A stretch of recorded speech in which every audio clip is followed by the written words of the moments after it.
In this animation of the MerKaBa generator, the 6 copper-colored coils that you can see are connected individually to a 6-channel selector box, featuring a series of mechanically operated switches, each isolating a respective audio input.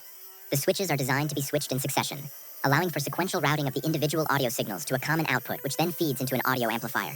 The coils colored red, green, and blue are wrapped around the star in an octahedral formation. They are powered from the output of the audio amplifier. These coils are connected in series and are all wound in the same direction.